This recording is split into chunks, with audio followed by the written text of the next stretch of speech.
আমার জীবনের যে স্কিলগুলো দরকার, এই যে রেজিলিয়েন্স, মানে কোনো কিছুতে ফেল হলে বা হলে আবার কিভাবে উঠে দাঁড়াতে হয়, সলিউশন ফোকাস চিন্তা, প্রবলেম ফোকাস না, এই জিনিসগুলো কিন্তু আমাদের কোনো বই পুস্তকে পড়ানো হচ্ছে না।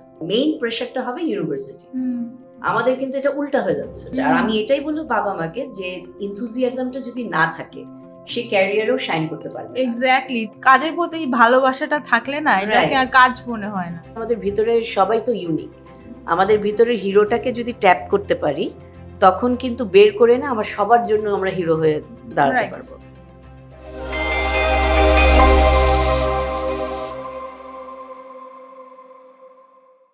Hello everyone, Assalamu alaikum. I'm Ishrat Karim, your host, and welcome to She Leads. Today our guest is a very special person, Dr. Rehnuma Karim, founder of Heroes for All. Welcome, Dr. Rehnuma. Thank you so much, Ishrat. It's such a pleasure to being here in She Leads. It's Thank you our for honor. inviting us. It's our honor. How are you, Dr. Rehnuma? ভালো আছেন আপনি? আলহামদুলিল্লাহ, অনেক ভালো আছি। আর এই সুন্দর পরিবেশে এসে আরো মনটা ভালো হয়ে গেছে। Indeed, it's a very beautiful place. So, I would love to know about your journey. How were you as a student in school, college, and your wonderful career achievements? Please. আমি এখনো বলছি যে আমার মানে সাকসেস হলো একটা মানে subjective term, সুতরাং মানে আমরা সবাই একটা জার্নিতে আছি, সুতরাং আমিও এখনো জার্নিতে আছি। নিজেকে ওই জায়গায় আই হ্যাভ অ্যারাইভড এখনো আমি বলতে পারছি না। That's very humble of you saying this. আমি ওটা এখনো বলতে পারছি না, কিন্তু আমি শুরু করে আমার স্কুলিং হলো শহীদ আনোয়ার স্কুল, আর আদমজি ক্যান্টনমেন্ট ছিল কলেজ। তারপরে নর্থ সাউথের আমি হলাম প্রথম ব্যাচ ইকোনমিক্সের। তো আমাদেরকে দিয়েই মানে প্রথম মানে গিনিপিগ হিসাবে ছাড়া হয় যে নর্থ সাউথের প্রোডাক্ট কি।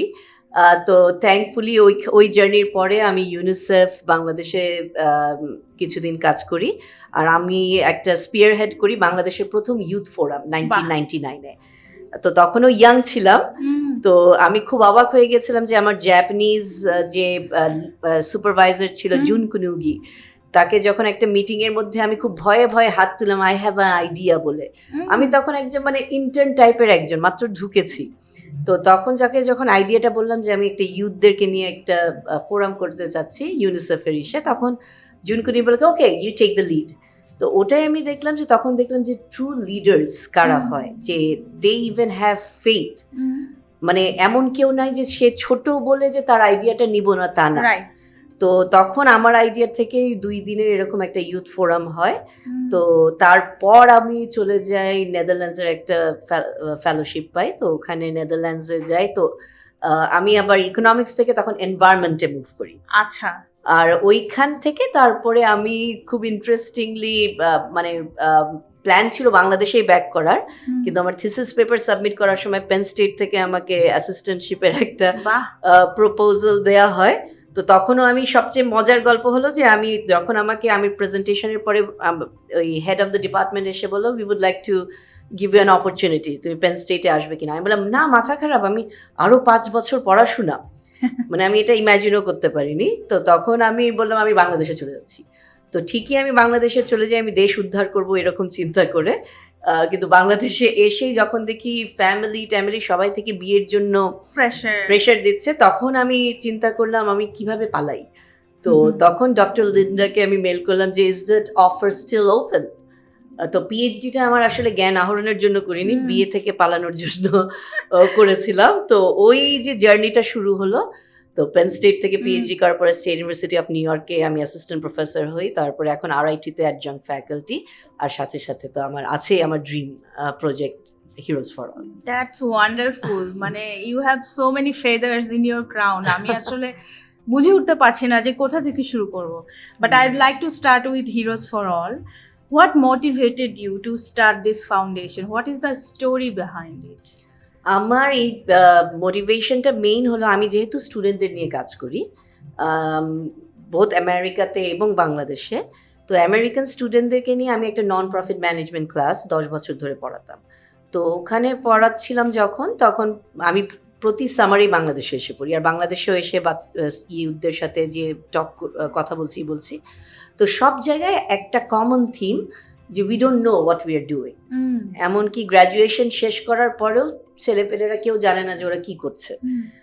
মানে একটা অটো পাইলটে চলার মতন করে যেখানে পাচ্ছে যায় চাকরি করছে, এই করছে, কিন্তু তাদের ড্রিম আর ট্যালেন্ট এই জিনিসগুলো কিন্তু অ্যালাইন হচ্ছে না আর কি, কোনো মতে অ্যালাইন হচ্ছিল না। তো ওইখানে আমি দেখছিলাম যে একটা মানে হলোনেস, সবাই একটা কিন্তু জয়ফুলনেসটা ফিল করছে না। তো ওই জায়গা থেকে, আর আমি আমার ফ্রেন্ডদের কথা বলবো যারা 40-50-এ এসে পড়েছিল, তো তাদের মধ্যে যারা তাদের স্বপ্নকে পারসিউ করেনি, তাদের মধ্যে কিন্তু একটা রিগ্রেট আর হাহাকার কাজ করে। ওটা থেকে ডিপ্রেশন হচ্ছে, স্ট্রেস হচ্ছে, পয়সা আর্ন করছে কিন্তু জয় নাই, লাইফের স্যাটিসফ্যাকশনটা নাই। তো তখনই আমি করলাম যে আমার স্টুডেন্টদেরকে বললাম যে তোমরা আমার ক্লাসের মধ্যে আমি তোদেরকে সবসময় একটা নন প্রফিট তৈরি করতে বলতাম, বলে তোমরা একটা নন প্রফিট করো যেটা তোমাদের সমস্যা নিয়ে ডিল করবে। তখনই ক্লাসের মধ্যে ডিসকাশন করতে করতে এই নাম মানে এটা আইডিয়া হলো যে আমরা আমাদের যে থিমটা, ভিতরের যে শক্তিটা, ওটার সাথে কিভাবে অ্যালাইন করতে পারি। আমি বললাম অ্যালাইন করতে হলে কি কি জিনিস লাগবে, কি রিসোর্স লাগবে। তখন ওরা বললো মেন্টরশিপ লাগবে, আমাদের অপরচুনিটি লাগবে, এক্সপিরিয়েন্স, ওয়ার্ল্ডের ডিফারেন্ট জিনিস যে আমরা কি চাই ওটা বুঝতে হবে তো আগে। যেমন আমি আমার প্রথম মানে ইন্টার্নশিপ করি একটা ব্যাংকে, তো ব্যাংকে 4 মাস করে আমি কান্নাকাটি শুরু করেছি যে এটা তো it's not my cup of tea. তো অনেক আগেই কিন্তু আমি বুঝে গিয়েছি আমি কি চাই না, যেতে চান লাইফে, ওইটাও কিন্তু দরকার যে কি আমার চাই না, কি চাই। তো আমি ওটা থেকেই করলাম যে তাহলে, আর সিএনএনে তখন হিরোজ একটা প্রোগ্রাম হতো, ওই ওয়ার্ল্ড ওয়াইড সব হিরোজরা ইন্টারভিউ নিচ্ছে, ওদেরকে এই করছে। তখন আমার হঠাৎ মনে হলো যে আমরা প্রত্যেকে যদি আমাদের ভিতরে, সবাই তো ইউনিক, আমাদের ভিতরের হিরোটাকে যদি ট্যাপ করতে পারি, তখন কিন্তু বের করে না আমার সবার জন্য আমরা হিরো হয়ে দাঁড়াতে পারবো। তখন আমি বললাম যে হিরোজ ফর অল নামটা কেমন হয়, তখন স্টুডেন্টরাই বললো খুব ভালো। So wonderful name, I must say. তো ওটা থেকে ওই স্টুডেন্টরাই লোগোটা করলো, এটা আমার লোগোটাও কিন্তু স্টুডেন্টদের বানানো।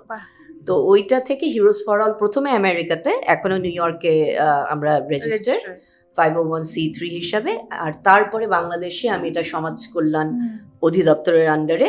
তো এটা আবার আরেকটা এন্টিটি হিসাবে আমরা আছি, কিন্তু যারাই আমরা এখানে আছি সবাই কিন্তু কেউ আমরা বেতনভুক্ত না, সবাই নানান প্রফেশনে, কিন্তু এটা আমাদের মনের খোরাকটাও মিটাচ্ছে। আর যখন এক একটা ইয়াং ছেলেমেয়েদের কে সাথে কথা বলছি, ওদের স্বপ্নটা বোঝার চেষ্টা করছি, ওদেরকে যখন মেন্টরিং, ভলান্টিয়ার অ্যাক্টিভিটিস, আমরা এখন নতুন অ্যাপ্রেন্টিসশিপ প্রোগ্রাম শুরু করতে যাচ্ছি, এগুলোর মাধ্যমে যখন ওদেরকে তৈরি করছি, আর তখন ওই এক ব্যাচ অফ ইউথরা যখন দেখছি তারা এখন অনেক সাকসেসফুল জায়গায় কাজ করছে লিডারশিপ রোলে, তখন মনে হচ্ছে জার্নিটা আমাদের মিনিংফুল হয়ে উঠছে আস্তে আস্তে।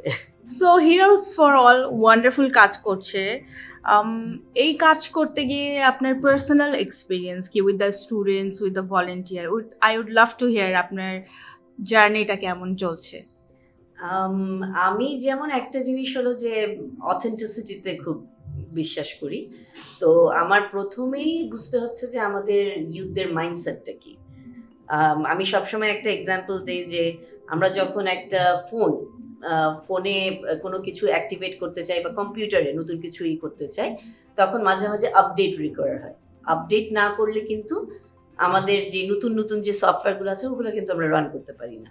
তো আমাদের স্টুডেন্টদেরকে, ইউথদেরকে ওটাই আমি করছি যে আমরা যে গদ বাঁধা নিয়মে পড়াশোনা বা এডুকেশন সিস্টেমে চলে আসছি, ওইটা কিন্তু এখনকার এই গ্লোবাল ওয়ার্ল্ডের জন্য আমাদের বাংলাদেশের ছেলেমেয়েদেরকে দক্ষতায় সাহায্য করবে না, ফিট ইন হচ্ছে না। তো ওই সময় কিন্তু অনেকেই মনক্ষুণ্ণ হচ্ছে, তাদের স্বপ্ন হারিয়ে যাচ্ছে, অনেক কিছু হচ্ছে। তো ওই জায়গাতেই আমরা কাজটা করছি। তো ওইখানে আমি যেমন মাইন্ডসেট, তারপরে ইমোশনাল ইন্টেলিজেন্স, এগুলোর উপরেও স্কুলে যে ক্লাস 8-9 ছেলে মেয়েদের কলেজে যে এগুলো কথা বলছি, তখন তারা আমার কাছে এসে বলছে যে ম্যাম আমাদের সাথে তো কেউ, আমাদের বাবা মারাও এসব কথা বলে না, টিচাররাও তো বলেই না, টিচাররা ঢুকছে ক্লাসে, পড়া দিচ্ছে, বের হয়ে যাচ্ছে, কিন্তু আমার জীবনের যে স্কিলগুলো দরকার, এই যে রেজিলিয়েন্স, মানে কোনো কিছুতে ফেল হলে বা এই হলে আবার কিভাবে উঠে দাঁড়াতে হয়, ভেঙে না পড়া, এই জিনিসগুলো কিন্তু আমাদের কোনো বই পুস্তকে পড়ানো হচ্ছে না। তো এই জায়গাতেই আমাদের কাজ করতে হচ্ছে যে ফেলিয়ার আসবে, কিন্তু ফেলিয়ার হলো ফার্স্ট অ্যাটেম্প ইন লার্নিং। তো প্রথম ফেলটা না করলে আমরা কিছু শিখছি না। ফেল না করা মানে তুমি কিছুই শিখছো না। Failure is more like a learning process, exactly. আরো ভালো নিজের বেটার ভার্সনটা হওয়া। বাট এটা আসলে Exactly. সোসাইটি আমাদেরকে এমন প্রেশার দিয়ে রাখে যে আমরা ভাবি যে ফেল করা মানে জীবনের শেষ, সবকিছু শেষ। ওইটাই ভাঙতে হবে। এই ওয়ান্ডারফুল কাজটি আপনি করছেন, এই মাইন্ডসেটটা চেঞ্জ করছেন, এটা আসলে খুবই ইম্পর্ট্যান্ট কনসিডারিং এখনকার এই কম্পিটিটিভ সোসাইটির জন্য। কারণ বাংলাদেশে তো বাবা মা, আমি যেটা আমার অভিজ্ঞতা থেকে বলছি আর কি, যে আমি দেখেছি বাবা মারা খুব পুশ করে ভালো রেজাল্ট করার জন্য। রেজাল্ট খারাপ হলে বা একটু গ্রেড মিস করলে, কিছু Right. কম বেশি হলে অনেক বকাঝকা, মিসট্রিটমেন্ট।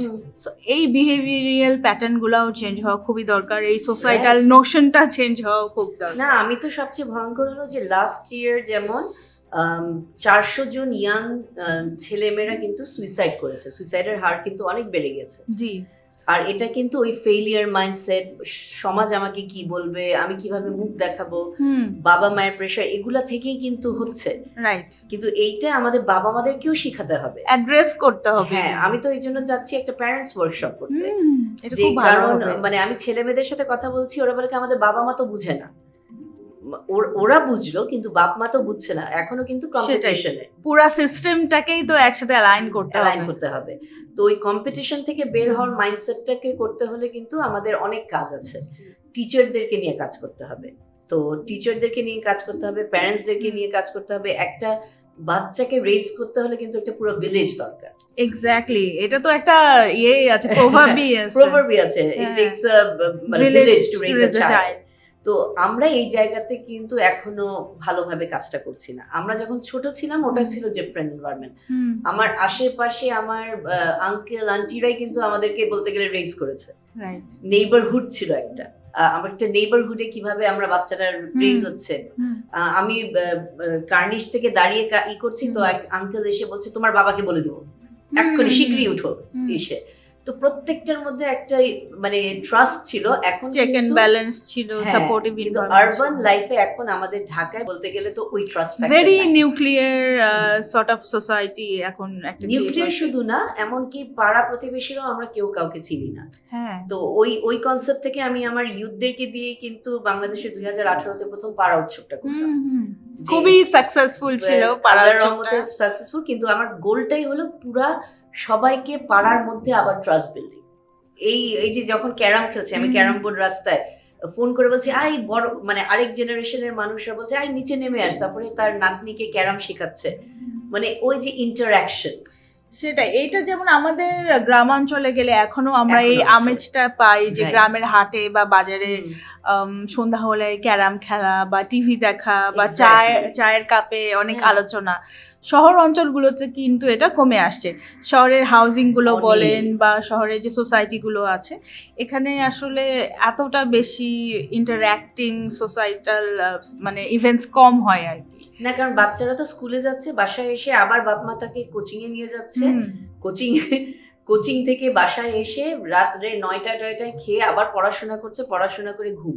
একটা রোবোটিক লাইফ, মানে কোনো চাইল্ডহুড নাই। আর কিন্তু এটাতে যে আমাদের মাইন্ডে মেন্টাল হেলথ অ্যান্ড ওয়েলবিং আমরা যে বলছি ক্রাইসিস কেন হচ্ছে, এইটা থেকে হচ্ছে, ডেভেলপমেন্ট হচ্ছে না।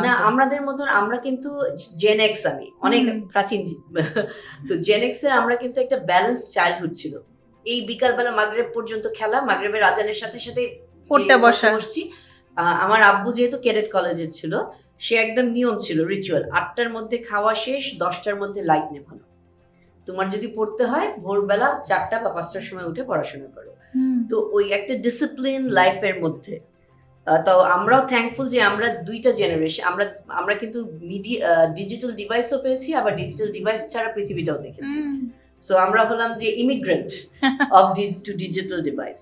তো ওই জন্য আমরা ব্যালেন্সটাই করতে পারি। কিন্তু এখনকার বাচ্চারা তো বড়ই হয়েছে তাদের ডিজিটাল ডিভাইস, সুতরাং ওই আর্টিফিশিয়াল এনভায়রনমেন্টে থাকতে থাকতে কিন্তু মেন্টাল হেলথে একটা আমাদের বড় ইমপ্যাক্ট ক্রিয়েট হচ্ছে। ওই জায়গাতেই আমরা হিরোজ ফর অলে এবার যেমন অন্ধ বাচ্চাদের নিয়ে একটা ক্যাম্প করছি, সেখানে যারা দেখতে পাচ্ছে, যারা দেখতে পাচ্ছে না, তারা একসাথে খেলবে 3 দিন।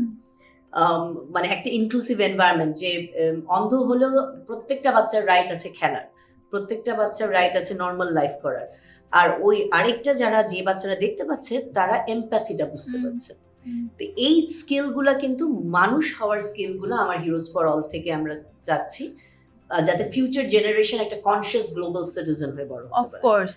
সো আপনি তো একজন ফ্যাকাল্টি, একজন টিচার, আপনি state university of new York বা জেস্টা ইনস্টিটিউট অফ টেকনোলজিতে পড়ান। আমেরিকার ইউথ আর বাংলাদেশের ইউথদের মধ্যে পার্থক্যটা কি এবং সিমিলারিটিটা কি? I would love to know this. I find more similarities. আচ্ছা। আর এই সিমিলারিটি ফ্যাক্টরটা হলো আমাদের পপুলার কালচার। কারণ এখন গ্লোবালি যেই গানটা ওরা শুনছে সেই গানটা ওরাও শুনছে, যে ভিডিও ওরা দেখছে এই ভিডিও ওরা দেখছে, যেই ট্রেন্ডটা ওখানে হচ্ছে সেই ট্রেন্ডটা টিকটক বা ইসের থ্রুতে এখানেও হচ্ছে। তো এখানে একটা মানে সবাই মার্জ করছে একটা কালচারে, তো ওই জায়গাটা হলো ভেরি সিমিলার। কিন্তু যেই জায়গাটায় আমাদের বাচ্চাদের থেকে ডিফারেন্স সেখানে হলো ওখানে এখনো কিন্তু কোচিং কালচারটা শুরু হয়নি।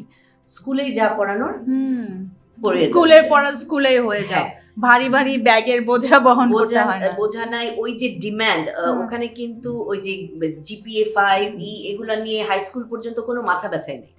স্কুল পর্যন্ত প্রেশার খুবই কম, মেইন প্রেশারটা হবে ইউনিভার্সিটি। আমাদের কিন্তু এটা উল্টা হয়ে যাচ্ছে। স্কুলে যে চাইল্ডটা মানে গ্রো করার সময় মাইন্ডটা তখন সবচেয়ে ম্যালিয়েবল, ওই সময় আমরা তাকে বইয়ের প্রেশার দিয়ে ইসের প্রেশার দিয়ে যেই সময়টাতে গ্রোথ হবে সেই সময় সে ডিসকারেজড হয়ে যায়। এই জায়গাটায় ওখানে ওরা খেলাধুলা করছে, শিখছে, করছে। ইউনিভার্সিটিতে গিয়ে সবগুলো তখন পাগলের মতন পড়ছে, কিন্তু আবার জবও করছে। কিন্তু আমাদের দেশে বাবা মারা কিন্তু খুব প্রোটেক্টেড ওয়েতে বাচ্চাদেরকে বড় করছে। ওখানে হলো বাচ্চারা যেমন 16 বছর থেকে ড্রাইভিং দোকানে কাজ করা শিখছে, নিজের টাকাটা নিজে উপার্জন করা শিখছে। এতে নিজেদের উপরে কনফিডেন্সটা হয়, নিজের টাকা আমি নিজে বাপ মায়ের কাছের জন্য আমি ওয়েট করছি না। আমার অনেক ছেলেমেয়েরা যারা আছে তারা শিফটে কাজ করছে, আমার কাছে এখান থেকে পড়ে গিয়ে রাত্রেবেলা আবার আরেক শিফটে কাজ করছে।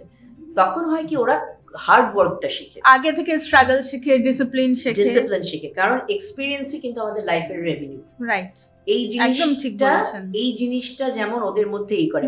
আবার ওরা গ্যাপ ইয়ার নেয়, একটা বছর পুরো ইউনিভার্সিটি থেকে চলে যায়।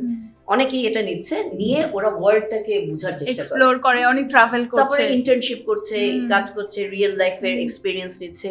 কেউ কিন্তু বলছে না আল্লাহ পড়াশোনা বাদ দিয়ে কি করে। বাংলাদেশে তো এটা চিন্তাও করা যায় না। কেউ যদি বলে যে আমি 1 বছর গ্যাপ ইয়ার নিব ইউনিভার্সিটি থেকে, মানে যে ইউনিভার্সিটি থেকে শুরু করে সোসাইটি, ফ্যামিলি সবাই। হ্যাঁ, আর এমনকি আমাদের স্যাডলি অনেক বাংলাদেশি বাচ্চারা যারা আমেরিকায় থাকে তাদের বাবা মারাও কিন্তু বাংলাদেশের কালচারটা ধরে নিয়ে আমেরিকায় গিয়েছে। আমি যেমন একটা বাচ্চা মেয়েকে দেখেছিলাম, মানে অদ্ভুত ক্লাস 8 থেকে তার স্কাল্পচার করার জ্ঞান, মানে স্কাল্পচার আর্ট মানে হাইয়েস্ট লেভেলে। যখন আমি বললাম ওকে NYU তে আপনি আর্ট স্কুলে দেন, মানে she is going to earn million, মানে আর্ট কালচার এগুলো তো ওখানে হাইলি অ্যাপ্রিশিয়েটেড। বাবা মা বললো না ও ডক্টর হবে। ওই ডক্টর ইঞ্জিনিয়ার এটা কিন্তু আনফরচুনেটলি এই লিমিট থেকে বের হতে পারে না, কারণ ওটা আগের জেনারেশন। এখন আমাদের জেনারেশনে যারা বাবা মা হচ্ছে তারা কিন্তু অনেক লিবারেল হচ্ছে, জি, তারা ডিফারেন্ট ভাবে চিন্তা করছে।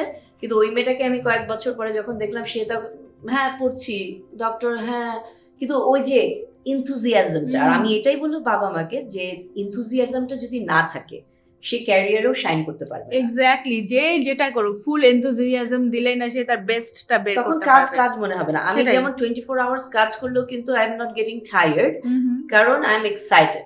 Same for me. তুমিও সেটা উইকেন্ডে কাজ করলেও আমার মনে হয় যে আমি কাজ করছি, বিকজ কাজের প্রতি ভালোবাসাটা থাকলে না এটাকে আর কাজ মনে হয় না, আর তুমি তোমার ড্রিমটাকে বড় করার চেষ্টা করছি। এই জায়গাতে আমি বলবো যে এই ড্রিমটাকে অ্যাচিভ বাপমাদের বুঝতে হবে যে আমরা কাদেরকে ড্রিমটা দিতে যাচ্ছি। একটা সিড যখন আমরা রোপণ করি, সিডটা কোন দিকে বাড়ে? আগে নিচে বাড়ে, তারপর মাটি ভেদ করে রুটটা আগে হবে, তারপরে কিন্তু উপরে গাছটা। আমাদের সমস্যা হলো আমাদের বাচ্চাদের রুটটাকে আমরা স্ট্রং করছি, কিন্তু আমরা গাছ আগে চাই, গাছটা বড়।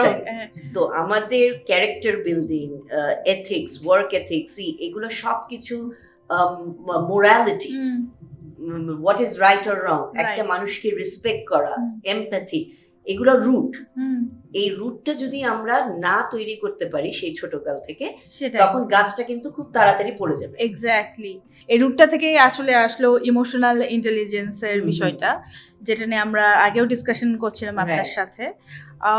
ইমোশনাল ইন্টেলিজেন্স জিনিসটাকে আপনি কিভাবে দেখেন এবং এটার ইম্পর্টেন্সটা কেমন, এটা যদি একটু শেয়ার করতেন।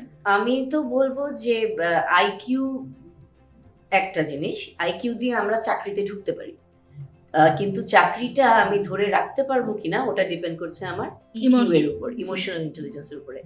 আমি আমার নিজের ইমোশনটাকে রাইট জায়গায় কন্ট্রোল করতে পারছি কিনা, আরেকজনের ইমোশনটাকে আমি বুঝতে বুঝতে পারছি পারছি কিনা। কিনা, রাইট। মানে রং সময় বসের রুমে যে বস যখন রেগে আছে তখনই আমি আমার প্রমোশন দেন বলছি, সেটা তো হবে না। রাইট, পার্সোনাল লাইফেও লাইক পার্সোনাল হাউ লাইফে you will deal with your partner, your spouse, exactly family members, সবকিছু কিন্তু এটার উপর ডিপেন্ড করে। এক্স্যাক্টলি। আর আমি দেখেছি যে 10% অ্যাকচুয়ালি হোয়াট ইজ হ্যাপেনিং, আর 90% কিন্তু আমরা রিয়্যাক্ট করি।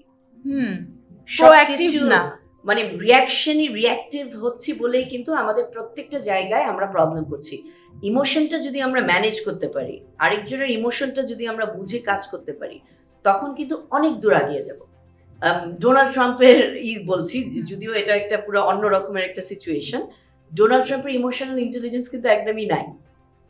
কিভাবে সে হয়েছে, এটা পপুলিস্ট একজন ওই দেশের নেতা, কিন্তু সে কিন্তু যেমন নিজে কখনো ব্লেম নিবে না, যা কিছু হচ্ছে সব অন্যের দোষ। এটা আমাদের অফিস কালচার ইসের মধ্যেও দেখেছি যে আমার দোষ না, এটা ওর জন্য হয়েছে, সবসময় আঙ্গুল তুলে এই করছি। রাইট, কোনো লিডার যদি আমি প্রবলেম করি, আমার জন্য, আমার অর্গানাইজেশনে যদি কোনো সমস্যা হয়, এটা আমাকে ওটার স্বীকার ভার করতে আমার। হবে। হ্যাঁ, আমার জুনিয়রদের উপর আমি Right. ফল্ট করব না, আমি করব। এটা আমার ইমোশনাল ম্যাচুরিটি। হুম, তো ওই জায়গাগুলো অনেক কিন্তু কাজ নিউয়ান্সেস আছে, করা যায়। যেই জায়গাগুলোকে আমরা বুঝলে তখন কিন্তু সাকসেস আরেক লেভেলে নিয়ে যাব। মানে পৃথিবীর ডেটাই আছে যে ম্যাক্সিমাম মানুষ যারা টপে উঠেছে তাদের হলো হাই ইকিউ, আইকিউ না। কিন্তু ইমোশনাল কোয়েশ্চেনটা আলিবাবার যে হেড, আলিবাবার হেড জ্যাকমা, কিন্তু সে এমনকি কেএফসি তেও চাকরি পায় নাই। হ্যাঁ, সব জায়গা থেকে সে পড়েছি, বিতাড়িত হার্ভার্ডে হয়েছে। রিজেক্ট হয়েছে 20 টাইমস, সব জায়গায়। কিন্তু তার কিন্তু ইমোশনটা এই করে যে মানুষকে বোঝার, ডিমান্ড কি, মানুষ কি সেন্টিমেন্ট চায়, এই চায়, টিমকে নিয়ে কাজ করা, এই জন্যই সে জ্যাকমা Right. পজিশন। আমি একটা খুবই ইন্টারেস্টিং এবং কোশ্চেন করবো, যেটা কুইক আনসার, সেটা হচ্ছে যে 3টা টিপস কিভাবে আমরা আমাদের ইমোশনাল ইন্টেলিজেন্সকে আরো বাড়াতে পারি। আপনি যদি 3টা টিপস দেন আমাদের অডিয়েন্সের জন্য। প্রথম জিনিসটা হলো যে আমি বলবো যে সেলফ অ্যাওয়ারনেস, যেটা আমাদের কোরআন শরীফেও আছে, এমনকি সক্রেটিসও বলেছে যে নো দাই সেলফ। একটু সময় নিয়ে আমরা এখন এই একটা ফর্মুলা 1 গাড়ির মতন শুধু ছুটে চলছি, মানে স্পিডে চলে যাচ্ছি, সব ব্রাউজার ওপেন, এই ইনফরমেশন নিচ্ছি, ওই ইনফরমেশন নিচ্ছি, কিন্তু আমরা ওই যে একটু স্থির হয়ে আমি কোন জিনিসটা আমাকে রাগিয়ে দিচ্ছে, কোন জিনিসটা আমি ট্রিগার হচ্ছি, কোন জিনিসটা আমার ভালো লাগছে, এই জায়গাগুলোকে আমাদের আইডেন্টিফাই করতে হবে। আমার ইমোশনকে আমার সবচেয়ে আগে বুঝতে হবে। তখন কিন্তু আমি অনেক জায়গায় নিজেকে চেক দিতে পারবো। সেটা একটা খুবই খুবই ইম্পর্টেন্ট। আর যার জন্য কিছুক্ষণ ফোন বন্ধ রাখা। আমি যখন সকালবেলা ঘুম থেকে উঠি, প্রথম 2 ঘন্টা ফোন আমার আশেপাশে থাকে না, পুরো দূরে আরেক ঘরে। কারণ ওই সময়টায় আমার পুরো আমি জোন, আমি গান ছাড়ছি, পডকাস্ট শুনছি, চাটা নিয়ে বসে জানলার দিকে দেখছি, তখন পুরো ওই why am I waking মানে up, মাইন্ডফুলনেসটা খুবই ইম্পর্টেন্ট। Self awareness. আর জাপানিজ ভাষায় যেমন একটা আছে যে the meaning of why you're waking up, মানে সকালবেলা আমি উঠেছি কিসের জন্য, তো ওইটা কিন্তু খুবই ইম্পর্টেন্ট। তখন আমার মাইন্ডটা কিন্তু একটা জোনে অলরেডি চলে প্রাইম আপ হয়ে গেল। আমরা বাসা রং করার সময় যেমন, এটা একটা জিনিস। আরেকটা জিনিস হলো অন্য মানুষকে বুঝার জন্য, ওই মানুষকে কিছু বলার আগে বা ই করার আগে তার শুতে আমার নিজেকে আগে প্লেস করতে হবে, তার পালসটা বোঝা। আমাকে যদি কেউ এটা বলতো আমার কেমন লাগবে, আমরা জাম্প করি, মানে পজ দিয়ে কিন্তু ওয়েট করি না। কোনো রেগে গেলাম বা সঙ্গে সঙ্গে ইমেল করে দিলাম বা টেক্সট করে একটা উল্টাপাল্টা কাজ করে ফেললাম। আমি সবসময় সবাইকে বলি একটা দিন সময় নেন, পরের দিন ওই ইমেলটা করো, অথবা কমিউনিকেশনটা করেন। রাগ অবস্থায় কোনো কাজ করা যাবে না। তো সেটা হলো সেটা number কিভাবে two। মানুষ কন্ট্রোল করতে পারে তার ওইটা আমি যেমন ওটাই করে আপনি test কি করে করেন আমি আপনার ক্ষেত্রে? বড় করে নিঃশ্বাস নেই, হুম, নিয়ে 1 থেকে 5 গুণে আবার নিঃশ্বাসটা ছাড়ি। হুম, তো এটা করে পুরো আমার ব্যালেন্স একটা, কারণ লাংসে যখন আমি দেখি আমরা সবাই বসে আছি, কিন্তু কতবার আপনি ভরাট করে লাংসে নিঃশ্বাসটা নিয়েছেন? সেটাই। রিয়েলি আমরা কিন্তু ওটা নেই। 4x4 ব্রিদিং টেকনিক্স, যেমন যে 4 কাউন্ট করতে করতে আমি নিঃশ্বাসটা নিব, 4 পর্যন্ত নিঃশ্বাসটা ধরে রাখবো, আর 4-এ করে ছেড়ে দেবো। এটা করার সাথে সাথে কিন্তু ব্রেইন লাংসে একটা অন্য রকমের একটা অ্যালাইনমেন্ট হয়ে যায়। আর Right. এটা করার সাথে সাথে আমি বুঝতে পারি যে আমি এখানে একটু কাম ডাউন হই, ওই রাশটা আর থাকে না। তো এটা করে 1 থেকে আবার মাঝে মাঝে ব্যাক কাউন্ট করা, 10, 9, 8, 7, এটা যখন আমি কাউন্ট করতে থাকি আস্তে আস্তে আবার ওই র্যাশনালিটিতে এসে ফেরত আসে। তো সেটাই। এই জিনিসটা আমাদের খুবই দরকার। এই রাস্তাঘাটে আমি দেখি সবাই রেগে উপরে আছে। ঝাঁপিয়ে পড়ছে, হ্যাঁ, সবাই আগে যেতে চায়, সবাই হ্যাঁ। সবার উপর রেগে ঝাঁপিয়ে পড়ছে। ঝাঁপিয়ে ইদানিং তো আমার মনে হয় যে মারামারি, হিংস্রতা এটা আরো বেড়ে গেছে, মানুষের অনেক। সহনশীলতাটা অনেক কমে গেছে। আর So, এটা হচ্ছে wonderful কিন্তু আপনার ডিভাইসের maintaining. জন্য, কারণ এখন রিসেন্ট রিসার্চে বলেছে আপনি যত সময় ওই ফোনটা কিন্তু ওভাবেই তৈরি করা যে আমার ডোপামিন আর ইটাকে এনক্রিজ করে। আমি সারাক্ষণ আমি স্ক্রল আমার টলারেন্স লেভেলটা কমে যাচ্ছে, পেশেন্সটা কমে যাচ্ছে। আমার অলরেডি অ্যাংজাইটি লেভেল আমার ব্রেনে বাড়িয়ে দিচ্ছে। রাইট। যখন আমি এতগুলো কন্টেন্ট দেখছি, আমরা হিউম্যান সিস্টেম এত কন্টেন্ট নেওয়ার জন্য তৈরি হই, কিন্তু যখন আমরা ওভারলোড হয়ে যাচ্ছি তখন কিন্তু আমরা অ্যাংশাস হয়ে যাচ্ছি, রেগে যাচ্ছি, পুরো একটা সবাই কিন্তু একদম একটা কেমন জানি ঝাঁঝালো একটা অবস্থায়। হ্যাঁ, মানে সবাই অনেক ইনটলারেন্ট হয়ে হ্যাঁ। গেছে, with due respect obviously. Right. So what is the third point? আর আমি থার্ড পয়েন্টে আমি বলবো যে মোর নিজের উপরে ডিসিপ্লিনটা, নিজেকে প্রায়োরিটি দেওয়া। আর একটা ওই যে বললাম না যে সকালবেলা আমি যখন ঘুম থেকে উঠি ওই লেবু আর গরম পানি মধু দিয়ে একটা খেয়ে ফেললাম, খেয়ে একদম আরাম করে নিজেকে ডিটক্স করেন। নিজে যদি সুস্থ না থাকে আমার মনটাও থাকবে না। আমার বডিটা তো ভেসেল, এই বডিটা কিন্তু আমরা টেক কেয়ার করছি না। ইমোশনটাকে ম্যানেজ করতে হলে কিন্তু আমার হাঁটা দরকার, হেলথটাকে আগে ম্যানেজ করতে হবে। Right, very true. হেলথ না থাকলে আমার ইমোশন ভালো থাকবে ভেরি না। ভেরি তো ওই জন্য আমি খুবই মানে কনসিয়াসলি, যেহেতু আমার বয়সও হয়েছে, কনসিয়াসলি এই নিজেকে আমি প্রায়োরিটি দিতে শিখেছি। যে 1000 টেক্সট আসলেও তখনই জাম্প করে আমার টেক্সটের আনসার দেওয়ার দরকার নেই। আমি টেক্সট না দিলে ওই মানুষটা মারা যাচ্ছে না। বাট সময় নিয়ে করলে আপনারও মেন্টাল হেলথটা ব্যালেন্স থাকলো, আমি একটু কাজটাও টাইম সুন্দর করে মতো দিয়েছি হলো। টেক্সট আর ইমেল রিপ্লাই করা। আচ্ছা, স্টুডেন্টদেরকে বলে দিই শনিবার আর রোববার আমি কোনো কিছু রিপ্লাই করব না। আমাকে 1000 ইমেল করো এই করো, আমি কিছু রিপ্লাই করব না, ওটা আমার টাইম। দ্যাটস ইন্টারেস্টিং, বিকজ আমিও এটা করি, কিন্তু I never thought this way. তো ওই জায়গাতেই আমি বলবো যে ওই ডিসিপ্লিনটা আর নিজেকে সময় দেওয়াটা সেটা খুবই দরকার। আর ওই যে সকালবেলা একটু হাঁটা, একটু গ্রিনারি রাখা নিজের রুমে, প্রকৃতির সাথে কানেক্ট। কারণ এই জাপানে কিন্তু ওদের অফিস থেকে সবাইকে নিয়ে যায় একটা দিন ওই জঙ্গলে, ওটাকে বলা হয় ফরেস্ট বেদিং। আর ফরেস্টে যাওয়ার আগে ওদেরকে মেজার করে ওদের স্ট্রেস লেভেল এগুলা কত, আর ফরেস্ট থেকে আসার পরে দেখা হয় যে ওই পুরো লেভেলটা স্ট্রেস লেভেল একদম কমে যাচ্ছে। কারণ জাপানে কিন্তু একটা কিরোশি মানে ডেথ বাই ওয়ার্কিং, মানে ওরা ওয়ার্ক এথিকটা এতই স্ট্রং ওদের। তো এই জন্য এখন জাপানে কিন্তু ইন্টারভেনশন শুরু হয়েছে, যে হাসা, লাফিং ইয়োগা। তো এই জিনিসগুলা করে ওরা ইমোশন, তারপর হাসতে শেখানো। আমি যদি হেসে কোনো কথা বলি আর একটা মুখ বন্ধ করে কথা বলি, আরেকজনের উপরে এফেক্টটা কিন্তু ডিফারেন্ট ভাবে হবে। তো ওই স্মাইলটা না, এমনকি আমি যখন ফোনেও কথা বলি আমি হেসে কথা বলি, দাঁড়িয়ে কথা বলি, যাতে গলার টোনটা আমার মানে সুন্দরভাবে থাকে, ক্লিয়ার থাকে। তো এই ছোট ছোট কিছু জিনিসগুলা আরো মানে আমাদের এগুলো কন্টিনিউয়াস শিখতে হবে। কিন্তু নিজেকে ফোকাস করা, আরেকজনকে রেসপেক্ট করা, কাইন্ড হওয়া। আমি এটা বলবো যে আমরা যদি একটু কাইন্ড হই আর টলারেন্ট হয়ে হই, তখন কিন্তু আমার চারপাশের পরিবেশটাও সুন্দর হয়ে যাচ্ছে, আমিও একটা বেটার হিউম্যান হচ্ছি। রাইট। এবার কিছু পার্সোনাল কোশ্চেন জিজ্ঞাসা করব আপনাকে। আমি আপনার সাথে আমার গল্প হচ্ছিল বিহাইন্ড দ্য ক্যামেরা, তো শুনছিলাম you have a wonderful family support system. I would love to know যে আপনার বাবার বা আপনার ফ্যামিলির ভূমিকা কি আপনার লাইফের জার্নিতে। আপনি যে একজন সাকসেসফুল ফাউন্ডার এবং you are also a faculty, কিভাবে আপনার লাইফে আপনার সাপোর্ট সিস্টেমটা হেল্প করেছে আপনাকে? আমরা কেউই আসলে আমাদের সাপোর্ট ছাড়া কেউই একা একা কিছু হতে পারি না। রাইট। তো ওইখানে ফ্যামিলির রোলটা খুব বড়। আমি বলবো যে আমার আব্বু ওই সময়ের তুলনায় খুবই প্রোগ্রেসিভ ছিল। তো সবসময় আমাকে এটাই বলতো, তুমি নিজেকে আগে ছেলে না মেয়ে এগুলো চিন্তা করবে না, আগে তুমি একটা মানুষ, হিউম্যান, ওটা হলো আগে।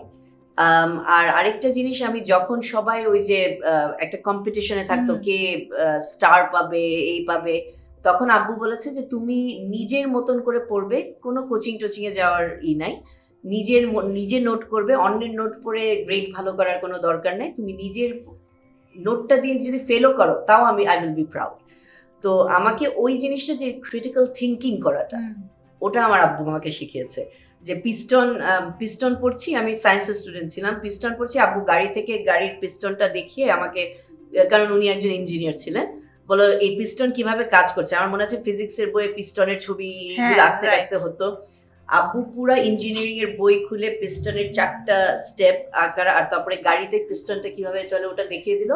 আমার কিন্তু আর বই পড়তেই হলো। আমার আই এম শিওর এখনো আপনার মনে আছে, এখনো পুরো স্টেপ বাই স্টেপ আমি পিস্টনটা কিভাবে কাজ করে করে আমি লিখে দিলাম। তো ওইভাবে আমার পড়াশোনা, যদিও আমি সবাইকে বলবো যে আমাদের ম্যাট্রিক আর এইচএসসি রেজাল্ট কিন্তু আমাদের সাকসেস ডিফাইন করে না।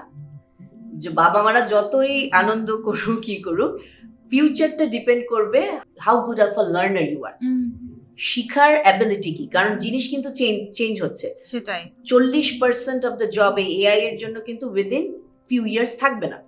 যা যা শিখছি তা থাকবে না, এই জন্য নতুন কিছু শেখার যে অ্যাবিলিটি ওটা কিন্তু আমাদেরকে টিকে থাকতে হেল্প করবে। তো আব্বু আমাকে ওটাই শিখেছিল, তুমি যদি জ্যানিটরও হও, মানে ঘর মুছার মানুষও হও, ঝাড়ুদার হলেও you will be the best ঝাড়ুদার, মানে তোমারটা এমন চকচক করবে যে কেউ করতে পারবে না। নিজের বেস্টটা দিতে হবে। তো ওইটাই আমাকে শিখেছে, যাই করব I have to give my best. That's wonderful. You are in your 50s, যদিও মোটেও আপনাকে দেখে মনে হয় না যে you are 50 years old. You look younger than me. So you are at your 50 and you are a single woman. আপনি বিয়ে করেননি, you have a lot of friends, you have your relatives, extended society.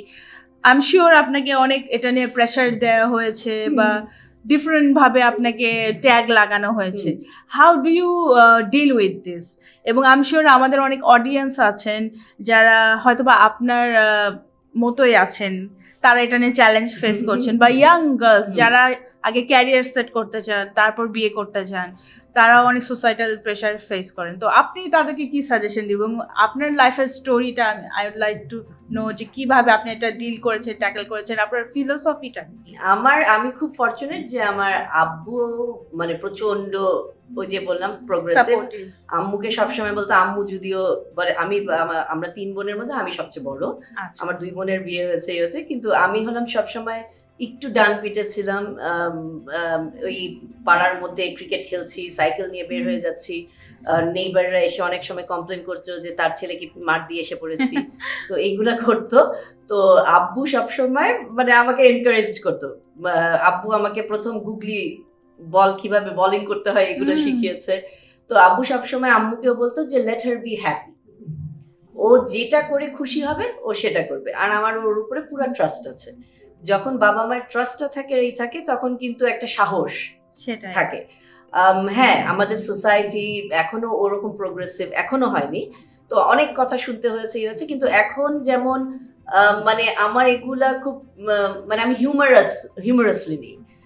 একটা জিনিস আমি সবাইকে বলবো, কে কি বললো এটাই যদি আমরা সবসময় প্রাধান্য দিই, আমার নিজেকে কিন্তু আমি তৈরি করতে পারবো না।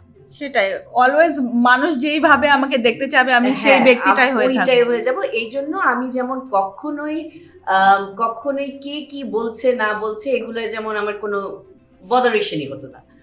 আমার মাঝে মাঝে ফ্রেন্ডরা অনেক কিছু বলছে, আত্মীয় স্বজনরা বলছে, আমি শুধু একটা জিনিস বলবো, আমার বাবা মার চোখে আমি কিরকম, আমি আল্লাহর কাছে কিরকম, এই 2টা জায়গায় যদি আমি ক্লিয়ার থাকি, exactly I am all good. তো আমি ওটাই বলবো যে চয়েসটা থাকতে হবে আমাদের, যে আমাদের লাইফ চয়েসটা কি থাকতে হবে। আর সবকিছু তো আমি যেমন জীবনটাকে একটা সিমুলেশন গেমের মতন দেখি, সেটাই, যে একটা বিরাট প্রোগ্রামের মধ্যে আছি, এভরিথিং এভরি স্টেজেসটা হলো প্রিপারেশন আমাদের ফেজ লেভেল আরেক 1 level এ লেভেল যাওয়া। 2 হ্যাঁ, তো এমনকি মৃত্যুটাও মৃত্যু নাও হতে পারে, মৃত্যুটাই পরেই আমরা আসল ওয়ার্ল্ডে পৃথিবীতে আসতে পারি। রাইট ওই ভিআর গ্লাসটা আমাদের চোখ থেকে নেমে গেল। দ্যাটস ভেরি ডিপ তো ওইভাবে চিন্তা করি বলে আমার এখন যা জিনিসই হচ্ছে কোনো কিছু আমাকে আর স্ট্রেস দেয় না। আমি খুব ইজি গোয়িং, কোনো কিছু বড় একটা চ্যালেঞ্জ আসলেও আমি বলি I will figure it out, মানে চ্যালেঞ্জ আসছে ম্যানেজ করে ফেলবো, মানে সবাই হাহুতাশ যেখানে করে সেখানে আমার ওই হাহুতাশটা নেই। আপনার অ্যাপ্রোচটা ডিফারেন্ট। আর আমি আমার ফ্রেন্ড সার্কেল হলো অ্যামেজিং, মানে বোথ ইন আমেরিকা আর বাংলাদেশে। আমি এনএসইউ এর প্রথম ব্যাচ, তো এনএসইউ এর ওই সময় যে গ্রুপটা ছিল এখনো কিন্তু আমরা একসাথে চলছি প্রত্যেকটা জায়গায়। আমার নন প্রফিটটা হতো না যদি আমার এনএসইউ এর সব অ্যালামরা আমাকে সাপোর্ট না দিত। তো প্রত্যেকে আমার ডাকে কিন্তু এসে পড়েছে হেল্প করতে। তো আমি বলবো যে ফ্রেন্ড সার্কেলটা খুব দরকার। ফ্যামিলি, ফেথ মানে ধর্ম বা স্পিরিচুয়ালিটি যেটাই হোক, ফ্রেন্ড সার্কেল, নিজের একটা কোনো বিষয় মাস্টারি স্কিল লেভেল তৈরি করা। যখন ওই স্কিল লেভেলটা আমার হয়ে যাবে তখন কিন্তু আমি জানি আমি রাজা এই জায়গায়। রাইট তো মাস্টারিটা আর একটা পারপাস, লাইফে একটা কোনো Purpose মিনিং খুব আমার রাখতে হবে। সেটাই এই 5টা জিনিসকে যদি অ্যালাইন করতে পারি কোনো কিছুই কিন্তু কাউকে আর কোনো কিছু বদার করে না। রাইট সো আপা আপনি you are doing a wonderful thing and আপনার career, your friends, everything is so much aligned. এবং আমি মানে বেসড অন বাংলাদেশের সোশ্যাল কনটেক্সট আমি বলবো যে আপনি বলতে গেলে একটা প্রিভিলেজড ফ্যামিলিতেই আপনার জন্ম। সো অনেকে ভাবে যে যারা প্রিভিলেজ ফ্যামিলিতে জন্ম বা প্রিভিলেজ সোসাইটিতে যারা বড় হয় তাদের লাইফের চ্যালেঞ্জেস হয়তো বা কম বা চ্যালেঞ্জেস নাই বলতে গেলেই চলে। তো আই ওয়ান্ট টু নো আপনার জীবনে কি কি চ্যালেঞ্জেস ছিল বা এখন কি কি চ্যালেঞ্জ আপনি ফেস করেন এবং সেগুলোকে আপনি কিভাবে ওভারকাম করেন, কি টেকনিক্স আপনি ফলো করেন? প্রিভিলেজ বলতে আমি বলবো যে আমি lucky to B born in a middle income family. মানে আমার আব্বু একজন মেকানিক্যাল ইঞ্জিনিয়ার ছিল এবং প্রচন্ড অনেস্ট আর ইন্টিগ্রিটি একজন মানুষ। ওইটার জন্য আমাদের 3 বোনের মধ্যে আমাদের মোরালিটি আর ইন্টিগ্রিটিটা খুব স্ট্রংলি প্লেস হয়েছে। তো ওইটা আমাদের ফাউন্ডেশন তৈরি করেছিল এবং চ্যালেঞ্জ যেটা হয়েছে সেটা বলবো সোসাইটির থেকে বেশি চ্যালেঞ্জ। যেমন এখনো আমি ফেস করি যে সিঙ্গেল ওমেন হলে ইমিগ্রেশন অফিসারও জিজ্ঞেস করে আপনি কেন বিয়ে করেননি কেন। তো সবার যেমন রাইট থাকে আমাকে জিজ্ঞেস কোশ্চেন করার বিয়ে করেননি কেন। আমি যখন কোনো এই যে সমাজ কল্যাণ বৌদ্ধ দপ্তরে যে কাজ করছি সবার আবার একটা কোয়েশ্চেন, আপনি এখান থেকে কি পাবেন। কেউ কিন্তু একবারও চিন্তা করে না যে আমরা একটা নন প্রফিট করতে পারছি বা সেলফলেসলি যে আমরা কোনো দেশের জন্য দিতে চাই বলেই আমি বাংলাদেশে ব্যাক করে এই কাজগুলো করছি। এখনো মানুষ কিন্তু খুব সন্দেহপ্রবণ। সেটাই নিশ্চয়ই কোনো এজেন্ডা, হিডেন এজেন্ডা। আপনি কি পলিটিক্সে জয়েন করছেন? এই কোশ্চেন তো আমি যে কতবার শুনেছি। আমি মানুষের জন্য কাজ করছি, পলিটিক্সে জয়েন করার জন্য না। It's just something I love and I'm passionate about. স্কিলটা আছে, আমি যেটা দিতে চাচ্ছি সেটাই। আর আমি যেহেতু নিজে এই দেশ থেকে অনেক কিছু পেয়েছি, আমার দেশকে দেবার আছে। তো এই জায়গাগুলো আমি যেমন চ্যালেঞ্জ। আর আরেকটা জিনিস আমি দেখেছি যে আমাদের সবচেয়ে বিগেস্ট চ্যালেঞ্জ হয় আমাদের নিজেদের থেকে। আমরা নিজেরাই কিন্তু নিজেদেরকে ডাউট করি, সেলফ ডাউটিং বিলিফ যেটাকে বলে, নিজেদেরকে স্যাবোটাজ করি, ওভার থিংকিং করি যে তুমি কি পারবে, তুমি কি it's not in our limit, আমরা সেটা পারবে। এই জন্য আমি বলবো যে আমার লাইফে একটা টাইম ছিল, আব্বু যখন চলে যায় 2014-তে, আব্বু চলে যায়, আমার চাকরি চলে যায়, আমার বেস্ট ফ্রেন্ড মারা যায়, আরো এরকম অনেকগুলো ট্র্যাজেডি একসাথে 3 মাস না 4 মাসের মধ্যে হলো। ওই সময়টায় তখন মনে হচ্ছিল যে আমি কিসের মধ্যে ঢুকছি।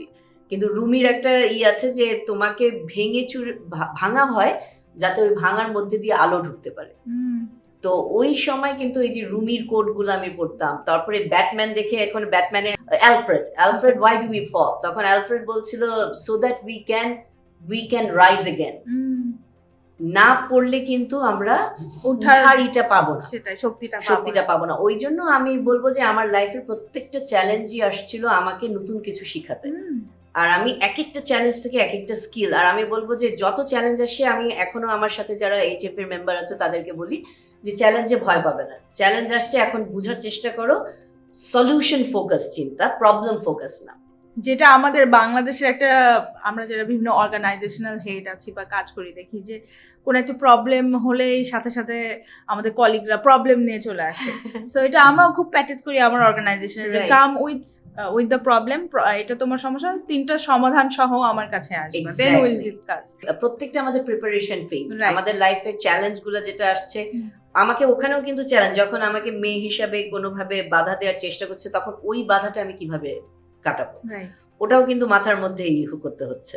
আর যত আমার প্রবলেম হচ্ছে, আমার ডিসিশন মেকিং অ্যাবিলিটি বেড়ে যাচ্ছে, তত আপনি বেস্ট অফ ইউর সেলফ তখন হাজারটা প্রবলেম, emerge এখন আমি করছেন। এত প্রবলেম এক্সপিরিয়েন্স করে আগিয়েছি যে এখন আমার ডিসিশন মেকিং অ্যাবিলিটি খুব ভালো হয়ে গিয়েছে আল্লাহর রহমতে, যে এটা হলে এইভাবে চিন্তা করব। আর ইমাজিন যে মানুষটা কখনো কোনো প্রবলেমে ফেস করেনি, সাডেনলি একটা বড় প্রবলেম এসে পড়লো, তখন কিন্তু তার ডিসিশন মেকিং অ্যাবিলিটি ওভাবে কাজ করবে না। রাইট, তো ওই জন্য লিডার্সদেরকে অবশ্যই অবশ্যই মিস্টেক করতে হবে, চ্যালেঞ্জ ফেস করতে হবে, and that is a good thing. That's wonderful, good to know. So বাংলাদেশের ইউথদেরকে যদি you want to see they are growing, they are blooming, thriving, তাহলে আমাদের দেশের ইউথদের জন্য what would be your suggestion? তাদের কি করা উচিত? প্রথম যে জিনিসটা বলবো সেটা বলবো তাদের একটু অনুসন্ধি, কিউরিয়াস হতে হবে। আর বিশেষ করে আমরা এখন যে সোশ্যাল মিডিয়ার যুগে আছি, মানে বিচার বিবেচনা না করে সোশ্যাল মিডিয়াতে যা ট্রেন্ড, সোশ্যাল মিডিয়া যা বলছে ওগুলাকেই ফলো না করে একটু গবেষণা করা, একটু বুঝা, আমি কি চাই, নিজেকে বুঝা, আমার স্কিলটা কোথায় আছে, আমার ট্যালেন্টটা, আল্লাহ নিশ্চয়ই এই ট্যালেন্টটা প্রত্যেকটা মানুষকে এক একটা ইউনিক ট্যালেন্ট দিয়ে পাঠিয়েছে, এটা আমি বিশ্বাস করি। আর সেই ট্যালেন্টটা পৃথিবীর দরকার। রাইট, আর আমাদের সবার উচিত ওই জিনিসটাই তাদেরকে সাহায্য করা। একটা কথা আছে যে আমাদের জীবনে 2টা দিন সবচেয়ে ইম্পর্টেন্ট, একটা দিন যেই দিন আমরা জন্মগ্রহণ করেছি, আরেকটা দিন যেদিন আমরা বুঝতে পারবো আমরা কেন জন্মগ্রহণ করেছি। তো বিউটিফুল। ওইটাই আমি চাচ্ছি আমার সেটা purpose-টা শিখুক। ইউথরা বুঝতে হবে যে purpose of there life. Meaningless ভাবে অটো পাইলটের মতন ঘুম থেকে উঠলাম, মোবাইল দেখলাম, বাইরে খেতে গেলাম, ঘুরে বেড়ালাম, তারপরে আবার আসলাম, মানে মিনিংলেস ভাবে প্লেজার সিকিং, হেডোনিস্টিক না করে একটা পারপাস খুঁজে বের করা। গানে ভালো হতে পারো, মানুষের কোনো কাজে ভালো হতে পারো, বালিতে কোনো একটা ডিজাইন করতে ভালো হতে পারে, কিন্তু ওইটার মধ্যে লেগে থাকা। একটা কথা আছে যে আউটলায়ার্স বইটার মধ্যে আছে 10,000 আওয়ার্স। ওই 10,000 আওয়ার্স যদি আমরা কোনো কিছুতে দেই, ওটার মধ্যে কিন্তু আমরা মাস্টারি লেভেল নিব। তো কোনো কিছুতে একটা মাস্টারি করো, সেটা যেটাই হোক, লেখা হোক, কি হোক, যা হোক, কিন্তু ওই যে কন্টিনিউয়াসলি ওয়ান ট্র্যাকে ডক্টর, ইঞ্জিনিয়ার বা এটা হতে হবে, কম্পিউটার, সবাই কম্পিউটার ইঞ্জিনিয়ার হয়ে যাচ্ছে। মানে বিবিএ একটা ট্রেন্ড শুরু হলো BBA কিছুদিন আগে, সবাই বিবিএ। এত তো বিবিএর দরকার নাই সেটাই। আমাদের। তো ওটাই রিয়েলিস্টিক হতে হবে, নিজের স্কিলটাকে বের করতে হবে, একটা পারপাস করে একটা মিনিংফুল লাইফ বের করতে হবে। আর একটু আমরা যদি বই নাও পড়তে চাই, আমি আবার খুব অ্যাভিড রিডার, মানে আমেরিকার বাসায় এখানে আমার শুধু শেলফ ভর্তি বই। তো বই যদি নাও পড়তে চাই, পডকাস্ট শুনো, মানে কোনো একটা কিছু দিয়ে নিজেকে লার্নিং, ইউটিউবে অনেক নলেজেবল আছে, তোমার অ্যালগরিদমটা যাতে সবসময় ওই ডুমসডে জিনিসগুলো না দেখাতে থাকে, কারণ ওটাই কিন্তু আমাদের ফিড করে আমাদেরকে কিন্তু আরেক জায়গায় নিয়ে যাচ্ছে, সেটাই বন্দী হয়ে যাচ্ছি। Knowledge is power. এখন আমরা এটাকে কিভাবে ইউজ করব, এটা হচ্ছে প্রিজনার কথা। হওয়া থেকে এই যে সোশ্যাল মিডিয়া, ডিভাইস আর সোসাইটির চাপে মিডিয়াতে পড়ে, মানে প্রিজনার না হয়ে নিজের সত্তাটাকে বের করে আনতে। এক্স্যাক্টলি। সো অলমোস্ট আমরা আমাদের কনভারসেশনের এন্ডে চলে আসছি। Last but not the least question, যেটা আমি আমাদের সকল গেস্টকেই জিজ্ঞাসা করি, সেটা হচ্ছে আপনি আপনার 18-year-old ইয়াঙ্গার সেলফকে কি উপদেশ দিতেন? আমি 18 years old কে উপদেশ দিব, যা লাইফে যেটা করেছো সেটা সেই প্যাথেই থাকো, রাইট ওয়েতেই তুমি আগাচ্ছ, শুধু পিপল প্লিজিংটা একটু বন্ধ করতে হবে। আমি মানে ওই 18 years old আমি খুব মানে সবাইকে খুশি করার চেষ্টা করতাম, কিন্তু ওই সবাইকে খুশি করতে করতে আমি নিজে টায়ার্ড হয়ে যেতাম। তো ওইটা থেকে এখন আমি যেমন বুঝেছি, নিজেরও জায়গা একটা নো বলা শিখতে হবে, বাউন্ডারি সেটিং। তো আমি আমার ওই এইজে যেমন বাউন্ডারি সেট করতাম না, সবার জন্য আমি নিজেকে উজাড় করে দিতাম। তো যখন আমি বাউন্ডারিটা সেট করা শুরু করেছি, মানুষ, হ্যাঁ আমি বলবো সরি আজকে আমি তোমার এই দাওয়াতটায় যেতে পারবো না, সরি আজকে এই জায়গাটায় যেতে পারবো না, ওরা একটু মনক্ষুণ্ণ হতে পারে, কিন্তু তাই বলে কিন্তু শত্রুতা বা কিছু হচ্ছে না। আর আমিও কিন্তু একটা ব্যালেন্স জায়গায় এসে পড়তে পারছি। তো আমি ওই বাউন্ডারিটা সেট করাটাকেই আমার 18 বছরেরকে বলবো যে মেইন জিনিস যেটা করা। Well, that's wonderful. অ্যান্ড আমাদের খুব চমৎকার একটা সময় কাটলো, মনটা একদমই ভরেনি, মনে হচ্ছিল আপনার সাথে যদি আরো গল্প করতে পারতাম, আরো শিখতে ভালো পারতাম। লাগলো তোমার সাথে গল্প করে। Thank you so much for your time আপা। We are hoping to have you again in our show. ভালো থাকবেন। Thank you. সো আজকের জন্য এই পর্যন্তই। আশা করি আপনাদের ভালো লেগেছে আমাদের কনভারসেশনটি। আমাদের নেক্সট পডকাস্টটি দেখার জন্য আমন্ত্রণ থাকলো। ভালো থাকবেন, সুস্থ থাকবেন। আল্লাহ হাফেজ।